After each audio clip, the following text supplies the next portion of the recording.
Therapist அப்படிங்கிறவங்க இவரோட கூட இருக்கிறத வந்து நிறைய சர்க்குலேட் ஆச்சு. அதாவது இவர் வந்து கெனிஷா அவங்களுக்கு ஒரு தெரப்பிக்காக போயிருக்காங்க. ஸோ அதை தாண்டி வந்து அவங்க 2 பேரும் நல்ல ஃப்ரெண்ட்ஸாகவும் ஆகி நிறையா கூட கூட இருந்து அவங்க இப்போ ரீசெண்டாக கூட 2 பேரும் சேர்ந்து ரவிமோகன் ஸ்டூடியோஸ் அப்படிங்கிற ஒரு ப்ரொடக்ஷன் ஹவுஸையும் வந்து பார்ட்னர்ஷிப்பில் வந்து லான்ச் பண்ணாங்க. அண்ட் நிறைய மியூசிக் வீடியோஸ் அந்த மாதிரி வந்து நிறையா போயிட்டு இருந்தது. ஸோ அதை தாண்டி இவங்க 2 பேரும் வந்து டெம்பிள் விசிட்லேருந்து நிறையா ஃபங்க்ஷன்ஸ், ஈவெண்ட்ஸ் எல்லாத்துக்கும் ஒன்றா அட்டெண்ட் பண்ணி போகிறத பார்த்துட்டு நிறையா சோஷியல் மீடியாவில் நிறைய கமெண்ட்ஸ் இருந்தது. அதான் என் டிவோர்ஸ் ஆனதுக்கப்புறம் எப்படி வந்து இப்படி இவங்களால தான் டிவோர்ஸ் ஆயிருக்குமா, இவங்க தான் வந்து காரணமா அப்படிங்கிற மாதிரி நிறைய கமெண்ட்ஸ் வந்து சர்க்குலேட் பண்ணிட்டு இருந்தாங்க. ஸோ அது வந்து கொஞ்சம் வருஷங்களாக இவங்க வந்து பெருசாக வந்து எந்த ரியாக்டும் பண்ணதில்லை.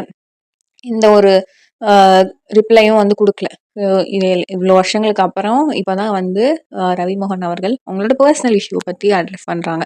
ஸோ அதாவது ஏன் அப்படின்னா வந்து இப்போ நமக்கே வந்து தெரியும் நிறையா ரூமர்ஸ் இல்லை தளபதி விஜய் அண்ட் த்ரிஷா அந்த மாதிரி தனுஷ் அண்ட் முர்னால் தாக்கூர்ன்ற மாதிரி நிறையா ரூமர்ஸ் வந்து இருக்கும். மேபி அவங்க வந்து செலிபிரிட்டிஸ் சோஷியல் மீடியாவில் இருக்காங்க அப்படிங்கிறதுனால ஜென்ரலாகவே அந்த மாதிரி வந்து ஒரு கமெண்ட்ஸ் வந்து வரது வந்து நேச்சுரலான விஷயம் தான். அதை தாண்டி இவங்க வந்து பப்ளிக் அப்பியரன்ஸும் ஒன்றா சேம் காஸ்டியூமில் அந்த மாதிரிலாம் வந்து வரதுனால அது இன்னும் ஒரு ஸ்டெப் மேலே போயிட்டு சைட் சிக் அப்படிங்கிற